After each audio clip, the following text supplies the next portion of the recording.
In Zimbabwe, white farmers today claimed their properties had been invaded by government-organised gangs, accompanied by state television cameras. Reports suggest almost 30 farms have been occupied by members of the War Veterans Organisation.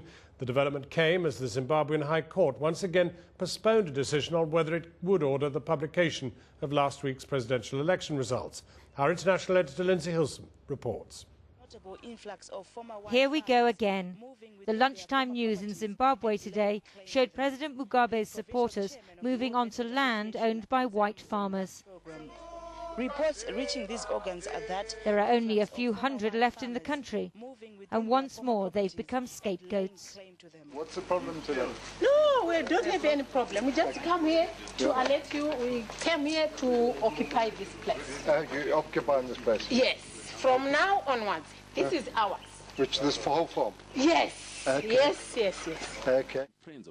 President Mugabe, speaking at a funeral yesterday, said Zimbabweans must safeguard their land from former colonizers, a sign he's fighting back after probable election defeat. According to the Zimbabwe Commercial Farmers Union, about 27 farms have been invaded in Masvingo, Centenary, Marandera, Shamva and Beatrice. It's happening exactly the same method as what happened in 2000. Nothing's changed. It's definitely being driven by civil servants and a few war veterans, and the youth are being used to make up the numbers. There have been claims that these invasions have been spontaneous, but it's funny to see that spontaneous invasions actually go along with TV crews. 8 years ago, President Mugabe's supporters invaded most of the 4,500 commercial farms owned by whites. They called themselves veterans of the War for Liberation, the struggle for freedom from white rule back in the 1970s. But most were far too young ever to have fought. They were President Mugabe's vanguard. He said the opposition MDC was stooges of the white man. And it seems he's trying to rekindle that resentment in the hope of regaining popularity before a possible runoff in the presidential poll.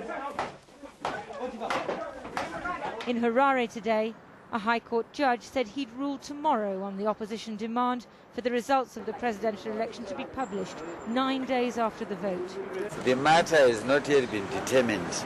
Okay. Judgment will be delivered in respect of certain issues tomorrow morning at 10 o'clock.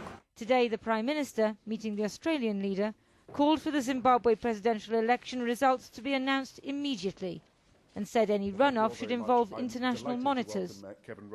Over the weekend, he held talks with the South African President Thabo Mbeki, who's called for all sides to show patience.